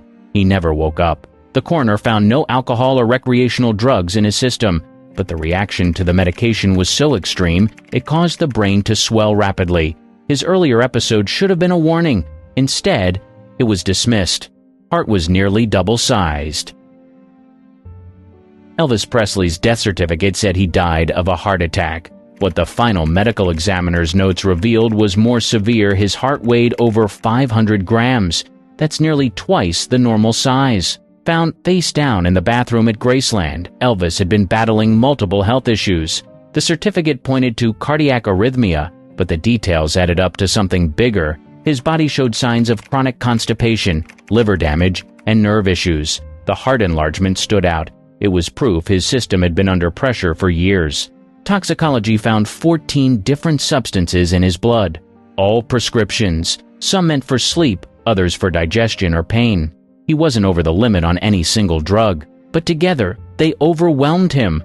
The heart simply couldn't keep up. The report also noted excessive fluid in his lungs and swelling in his colon, symptoms missed during routine checkups. He hadn't looked well in years, but few knew how far gone he was. Brain shrinking from alcohol use. Truman Capote's death certificate listed liver disease as the primary cause, but the final report also noted brain atrophy. His brain had started shrinking. That detail never made the headlines, but it explained everything. Capote had long battled addiction. Alcohol and pills were his daily routine in his final years. His speech had become slurred, his memory unreliable. By the time of his death, friends barely recognized him. He died in a guest bedroom at a friend's house in Los Angeles. The death certificate cited liver failure complicated by phlebitis and multiple drug intoxication. But the coroner included a quiet note, signs of central nervous system decline consistent with long-term substance use. In plain terms, his brain was deteriorating. There was no single overdose, no drama, just a body shutting down piece by piece. The shrinking brain explained his erratic behavior, confusion, and emotional swings. It was the kind of detail most people miss, but it said everything about what those last years were really like. Blunt trauma before drowning. Carol Wayne was best known for her bubbly roles on late-night television. She vanished during a trip to Mexico. Days later, her body was found face down in shallow water. The death certificate said probable drowning, but the autopsy listed something else: blunt trauma to the head and abdomen. She had been vacationing with a man she'd argued with earlier that week. According to him, she went for a walk alone and never came back. But the coroner noted bruises inconsistent with a fall or accidental slip. No alcohol or drugs were found in her system. The Mexican authorities closed the case quickly. No foul play was listed, no follow-up was done.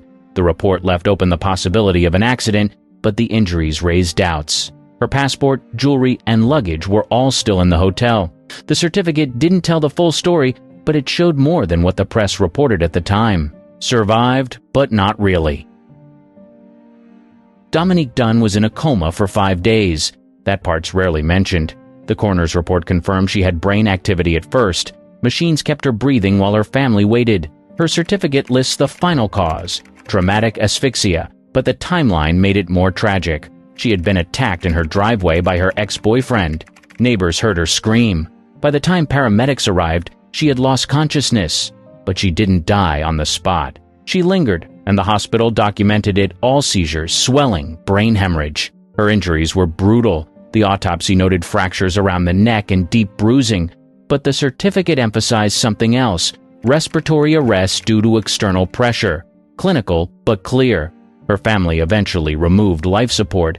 That's when the certificate was finalized. The delay made headlines, but the official record captured the quiet suffering in between. Unusual toxicology. No clear answers.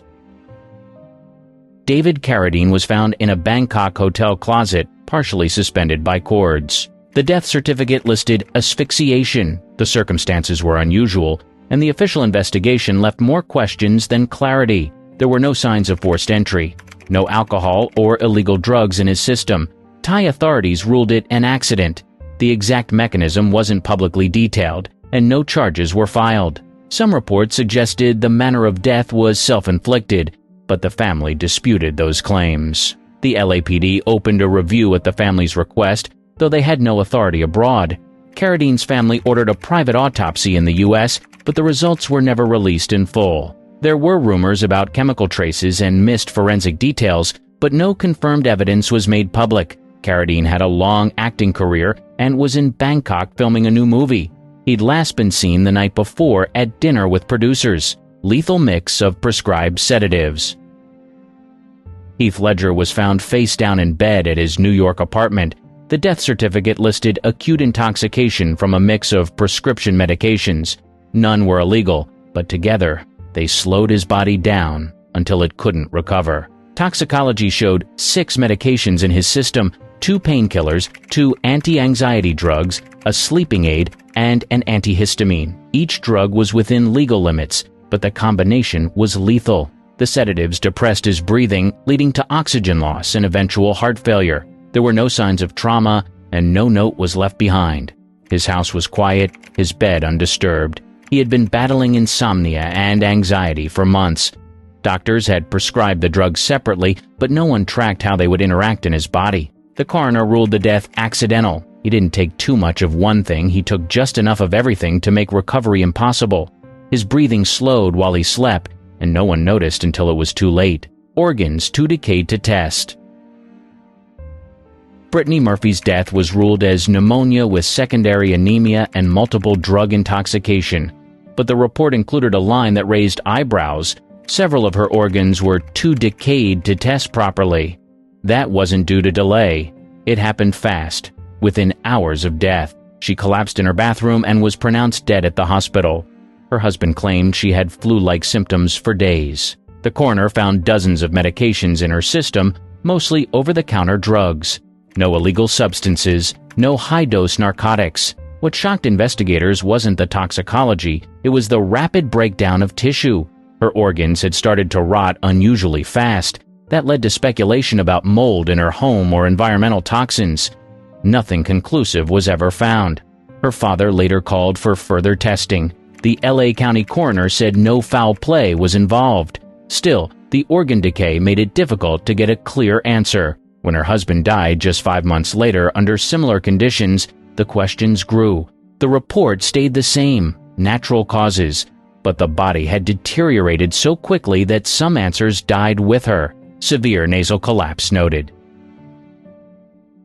Michael Jackson's death certificate cited acute propofol intoxication, but deeper in the autopsy were findings related to years of surgeries, most notably severe nasal collapse. The structure of his nose had weakened to the point that breathing through it was limited. One nostril was nearly closed off. His personal doctor had administered the surgical anesthetic to help him sleep. Combined with other sedatives, it stopped his breathing. But the report also included physical signs of long-term strain, scarring from multiple operations, adhesive residue from prosthetic support, and thinning cartilage. These weren't the cause of death, but they helped explain his overall condition. His lungs were inflamed, his skin showed signs of vitiligo, and his weight had dropped below 140 pounds. The nasal collapse was one of many stress points his body had endured quietly for years. Jackson's team tried to control the narrative, but the certificate listed not only the overdose, but also contributing conditions: chronic insomnia, multiple medical dependencies, and respiratory restriction from past surgeries. Prescription bottles with labels removed. Whitney Houston was found unresponsive in a Beverly Hilton bathtub. Her death certificate listed drowning, with heart disease and drug use as contributing factors. But the investigators' notes included a strange detail. Several pill bottles in her room had missing or scratched off labels. The coroner found a mix of prescription medications, anxiety pills, muscle relaxers, and antihistamines. None were in illegal quantities. But the altered bottle suggested someone didn't want the exact sources identified. That part was never explained. Toxicology showed she had used cocaine recently, but the levels weren't considered fatal. What likely happened was a sudden cardiac event, followed by unconsciousness and slipping beneath the water. The bathwater was shallow, but she never came up. Her body also had minor abrasions on her forehead, nose, and upper lip.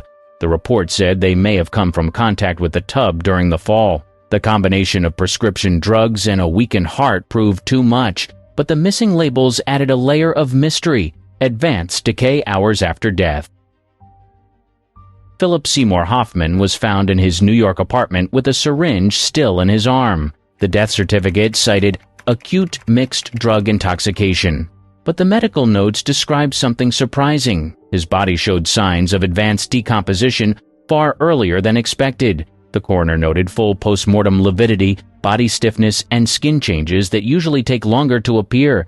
It suggested he had been gone for many hours before discovery, maybe even the entire night. Inside his apartment, police found nearly 70 bags of heroin, many unopened. Several prescription drugs were also on the scene. The combination had overwhelmed his nervous system quickly, but the state of his body hinted that no one had checked on him for some time. Friends thought he'd been clean. He had just finished rehab.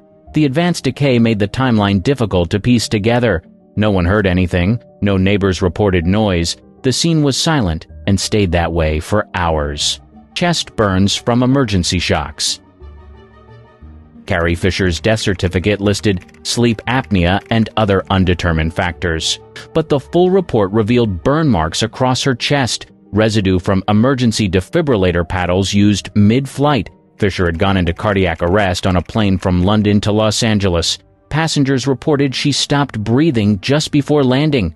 Paramedics rushed on board and began CPR immediately. The burns came from repeated shocks to restart her heart. They didn't work. Toxicology later found multiple substances in her system. The mix wasn't high enough to name a single cause. The coroner wrote that while drug use likely contributed, the exact trigger couldn't be confirmed. What stood out were the efforts to save her. The burns were deep enough to be noted in the report, showing how hard responders tried. She was on a ventilator for days before she passed. The official file didn't blame the substances alone. It pointed to long-standing health problems, sleep apnea, and a weakened heart. Stroke struck hours after collapse. Debbie Reynolds passed away just one day after her daughter, Carrie Fisher. Her death certificate listed intracerebral hemorrhage, a massive stroke caused by bleeding in the brain. It was sudden, and it hit hard. She collapsed at her son Todd's home while discussing funeral arrangements for Carrie. Paramedics arrived quickly, but her condition was already deteriorating. She was rushed to the hospital, where doctors couldn't reverse the damage. Though no autopsy was publicly released, it was confirmed that she had a history of high blood pressure, a major risk factor for strokes in older adults. She had no recent major illnesses, and her death caught many by surprise. Some sources mention possible complications during the collapse, including breathing difficulties. But the cause was clear: a catastrophic brain event brought on by long-term vascular strain and possibly worsened by the emotional stress of losing her daughter. The timing was heartbreaking. 2 icons, gone within 36 hours. Her death certificate made no mention of grief, but everyone close to her believed it played a role. Behind the glamour of old Hollywood was a hotbed of scandal. Think love triangles, blackmail, and rumors so wild they'd make Twitter explode today. The Clark Gable and Loretta Young love child scandal. One of the most whispered about was the rumor that Clark Gable fathered a secret child with Loretta Young. The year was 1935, and the two were co-stars in The Call of the Wild. Off-camera, it was said sparks flew. Gable, married to socialite Rhea Langham, had a reputation for on-set flings. Loretta Young, on the other hand, was known for her strict Catholic faith and carefully curated image of innocence. After filming Wrapped, Young disappeared from the spotlight. Months later, she returned, announcing she had adopted a baby girl named Judy. Her story was that Judy was an orphan who needed a home, but Judy's striking resemblance to Gable, right down to his distinctive ears, made the cover story hard to believe. Whispers of an affair and a secret pregnancy circulated immediately. Both stars stayed quiet. Gable, often referred to as the King of Hollywood, never publicly addressed the rumors. Young stuck to her adoption claim, protecting her career and reputation. Insiders, however, hinted that Gable made secret visits to Judy, further fueling the speculation. MGM reportedly stepped in to bury the story, fearful of how it might damage its stars. For nearly 6 decades, the truth remained hidden. It wasn't until 1994 that Young, in a rare interview, confirmed what many had long suspected. Judy was her biological daughter, the result of what she described as a non-consensual encounter with Gable during the filming of The Call of the Wild. This shocking revelation cast the scandal in a far darker light, reframing what had been romanticized as an affair into a story of exploitation. The confession added complexity to both Gable and Young's public personas. For Judy, it ended a lifetime of rumors, but also exposed the darker side of old Hollywood. Joan Crawford's alleged blue movies. Her career was the definition of Hollywood success, but behind her polished image, whispers of a scandal threatened to tarnish her legacy. By the 1930s, Crawford was one of MGM's brightest stars. However, rumors suggested her rise to fame had a darker backstory. The claims that before her Hollywood breakthrough, she'd appeared in adult films to make ends meet. These films, often called stag films, were part of an underground scene in the 1920s. Crawford, known then as Lucille LeSueur, was said to have participated in these productions during her early days as a struggling dancer. Fans found her swift transformation into a Hollywood star suspicious, speculating that someone powerful had helped her bury her past. Eddie Mannix, MGM's infamous fixer, was often linked to these rumors. Mannix was the studio's go-to guy for cleaning up messes and protecting its stars. Allegedly, he stepped in to handle the Crawford situation, tracking down and destroying any negatives of the supposed films. MGM was known for its obsession with controlling the public image of its stars, so the idea isn't far-fetched. Still, no concrete proof of Mannix's involvement, or the films themselves, has ever surfaced.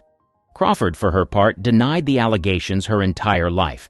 She called the rumors malicious lies meant to drag her down. Decades later, her adopted daughter Christina reignited public interest in Crawford's private life with her controversial book, Mommy Dearest. While the memoir didn't address the adult film rumors directly, its shocking portrayal of Crawford added fuel to the fire about her hidden past. Despite the intrigue, no evidence has ever confirmed the existence of these alleged films.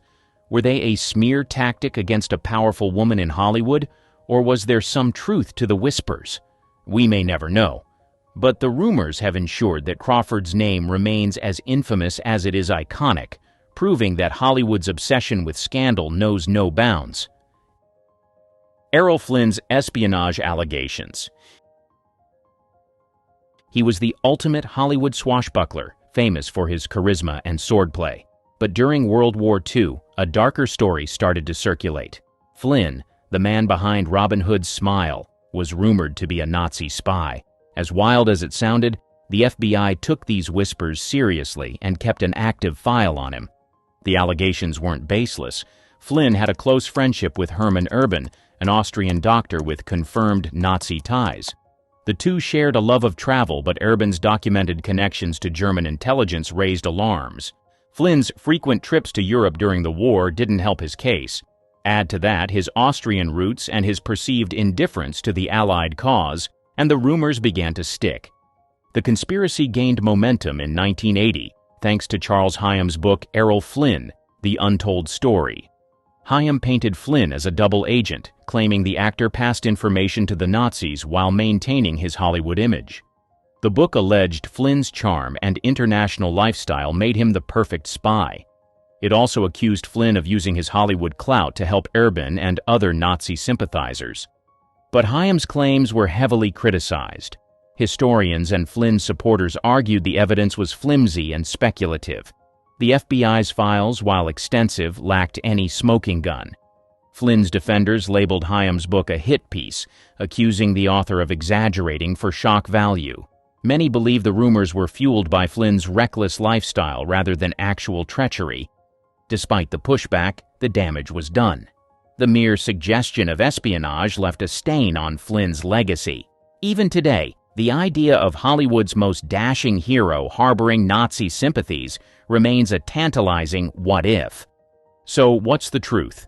Was Flynn just an adventure junkie with bad judgment in friends, or did his charm mask something far more sinister? The lack of definitive evidence keeps the mystery alive, leaving fans and critics to debate whether Flynn's greatest act was on-screen or off. Marilyn Monroe's mysterious diaries.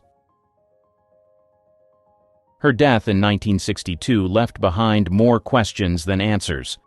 One of the most persistent rumors revolves around her alleged secret diaries.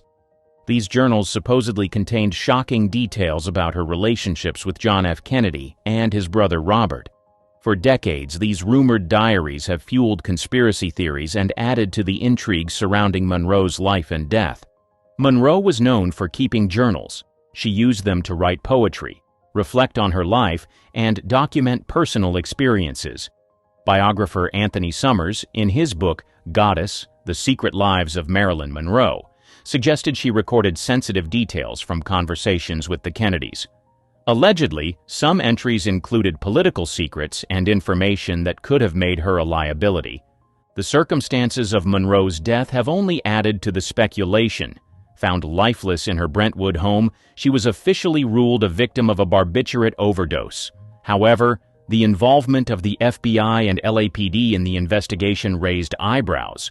Rumors claim Monroe's house was searched extensively, and anything incriminating, like the alleged diaries, was quietly removed. Some close to Monroe, including her friends, insisted they had seen her write about her encounters with powerful men, adding fuel to the fire. Despite decades of speculation, no one has ever found these diaries. Some believe they were destroyed to protect the reputations of high-profile figures. Others argue the diaries never existed, suggesting they were invented by the media to sensationalize her tragic story. The lack of evidence hasn't stopped books, documentaries, and theorists from speculating about what they might have contained. Charles Chaplin's paternity battle. Charles Chaplin may have revolutionized film, but his personal life was often front-page news.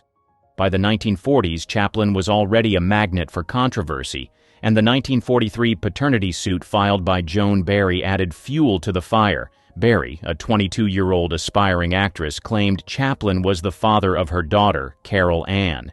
The case quickly became a media frenzy, overshadowing Chaplin's cinematic brilliance. Barry's relationship with Chaplin had ended before her pregnancy, and he firmly denied fathering her child. He pointed to Barry's erratic behavior, stalking him, breaking into his home, as evidence of her instability. Still, her claims gained momentum, and the case went to court. In a bid to prove his innocence, Chaplin agreed to a blood test. At the time, this was cutting-edge science. The results were clear. Chaplin was not the biological father, but there was a catch. Under California law, blood tests were inadmissible in paternity cases. The jury ruled against Chaplin, ordering him to pay child support. The verdict caused public outrage, with many questioning the fairness of the decision. The scandal didn't stop in the courtroom. It gave Chaplin's enemies, including FBI Director J. Edgar Hoover, exactly what they needed to intensify their attacks. Hoover, who was already suspicious of Chaplin's political leanings, used the trial to paint him as both immoral and un-American. The FBI's campaign against Chaplin wasn't subtle. It added pressure to an already tense situation, leading to his forced departure from the U.S. in 1952. He relocated to Switzerland, where he spent the rest of his life. Despite the controversy, Chaplin continued making groundbreaking films, though the paternity case cast a long shadow over his later years. Judy Garland's alleged drug coercion. Judy's talent lit up the screen, but her life behind the scenes told a darker story. Her career, especially during her teenage years, has been heavily scrutinized for the alleged exploitation she endured under MGM's iron grip. Many believe the studio orchestrated her dependency on drugs to keep her working at an unrelenting pace. Garland was just 13 when she signed with MGM. While her voice was unmatched, executives cruelly criticized her appearance, labeling her the Little Hunchback. To fit Hollywood's rigid standards, she was subjected to harsh dietary controls. Reports suggest her meals consisted of black coffee, chicken soup, and diet pills, all closely monitored by studio staff. The most shocking claims involve amphetamines, pep pills, allegedly given to Garland to keep her energized for marathon filming schedules. During The Wizard of Oz, she was said to work up to 18-hour days, running on little more than these stimulants. To help her sleep, barbiturates were reportedly prescribed, creating a dangerous cycle of dependency. By adulthood, Garland's struggles with addiction were undeniable. Her personal life and career began to show the strain. She often spoke candidly about her experience with the studio system, saying, "They had us working days and nights on end. They'd give us pills to keep us on our feet long after we were exhausted, then knock us out with sleeping pills when the work was done." Her battles didn't stop there. She faced public breakdowns, hospitalizations, and strained relationships.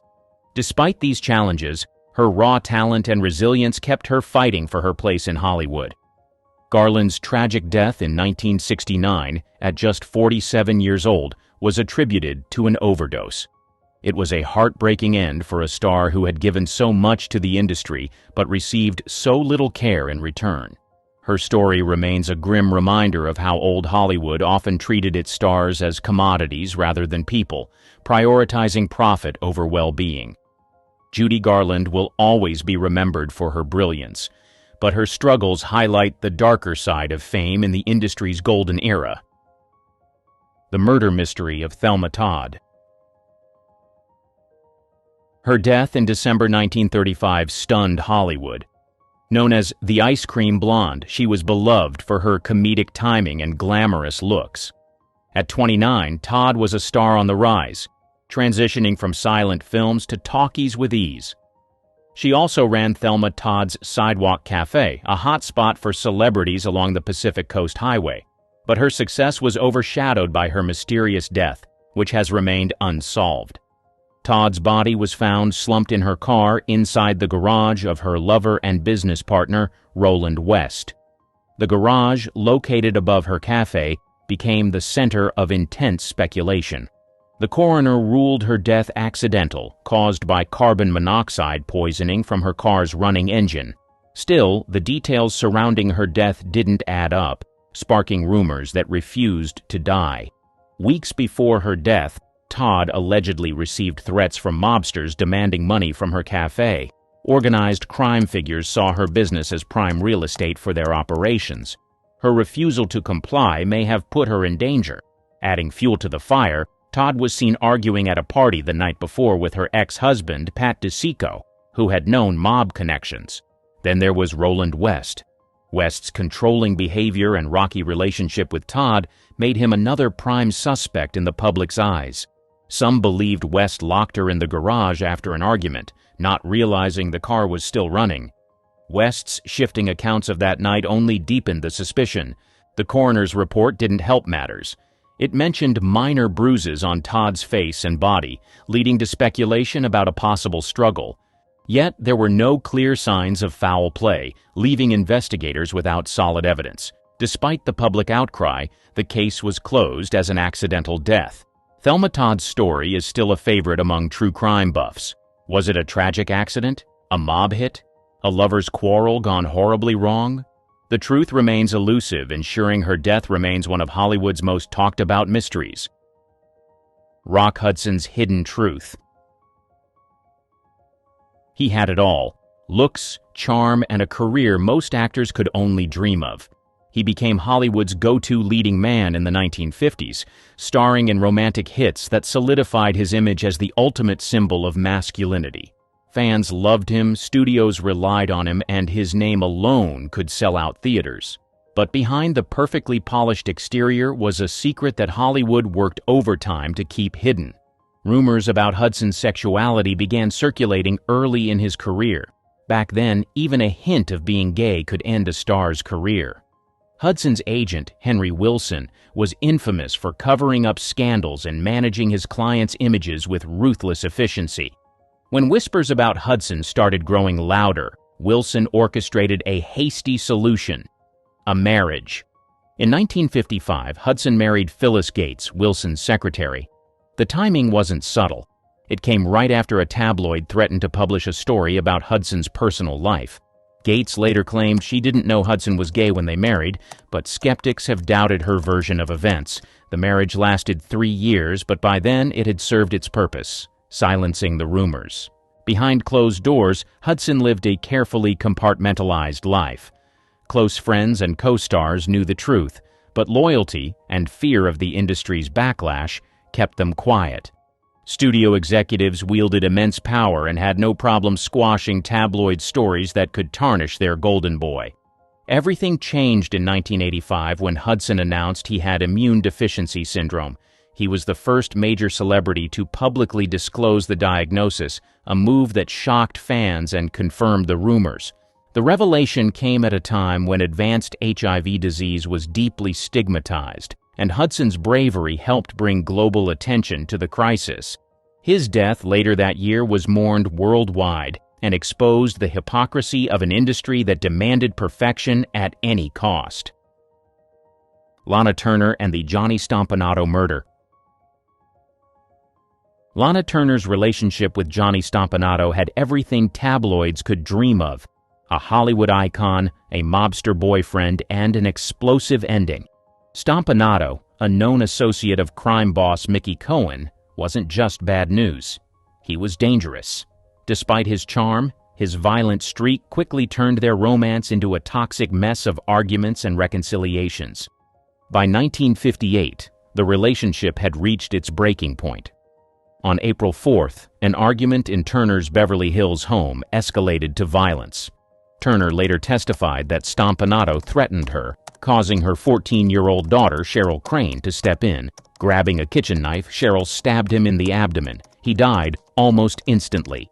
The fallout was chaotic. The media swarmed Turner's home, turning the incident into a nationwide scandal. Headlines screamed speculation about what really happened that night. At the coroner's inquest, Cheryl claimed she acted in self-defense to protect her mother. Turner backed her up, tearfully recounting the abuse she'd endured. The jury ruled it justifiable homicide, but whispers of a different story refused to die. Some questioned whether Cheryl, a teenager with no history of violence, could deliver such a precise fatal wound. Others believed Turner herself had wielded the knife and that Cheryl took the blame to save her mother's career. Stompanato's mob connections added another layer of intrigue. There were rumors that his death wasn't an accident at all. Some suggested Mickey Cohen had orchestrated the killing either to eliminate liability or settle a personal grudge. Cohen, of course, denied any involvement. Despite the jury's decision, the scandal haunted Turner. While she continued acting, her glamorous image was forever tied to the tragedy. Cheryl, too, struggled with the weight of public scrutiny. The case remains one of old Hollywood's most infamous stories, blending celebrity drama with true crime. Whether it was a desperate act of protection or a cover-up, the Stompanato murder still fuels endless speculation. Decades later, it's clear this was no ordinary Hollywood breakup. It was a headline-grabbing scandal that left scars on everyone involved. The Black Dahlia and Hollywood. The murder of Elizabeth Short, better known as the Black Dahlia, remains one of Hollywood's darkest mysteries. In January 1947, her mutilated body was found in a vacant Los Angeles lot. The crime was horrifying and left posed in a gruesome manner. The case immediately grabbed headlines, with every sordid detail plastered across newspapers. Short, just 22 years old, had come to LA chasing dreams of becoming an actress. Like many others, she struggled to find work, often relying on friends or admirers for support. When her murder hit the news, her personal life became fodder for speculation. Reporters and the public alike were eager to link her to Hollywood's elite. Rumors swirled that she had attended exclusive parties thrown by powerful industry figures. Some even suggested she had rejected the wrong man's advances, which led to her untimely death. One theory that refuses to die is the involvement of Dr. George Hodel, a prominent and wealthy physician. Hodel was known for hosting extravagant gatherings attended by artists, intellectuals, and Hollywood insiders. Decades later, his own son, Steve Hodel, a former LAPD detective, accused him of being the killer. Steve presented evidence, including old photos of a woman resembling Short and his father's medical expertise, which matched the surgical precision of the crime. The accusations against George Hodel didn't come out of nowhere. During the 1940s, he was investigated for other crimes, including the suspicious death of his secretary. Although Hodel was never charged in the Black Dahlia case, his connection to it has fueled endless speculation. Elizabeth Short's murder remains unsolved, but her name is forever tied to the shadowy side of Hollywood. Whether she was targeted for her ambitions, a chance encounter, or something more sinister, the crime highlighted the dangers lurking in the industry.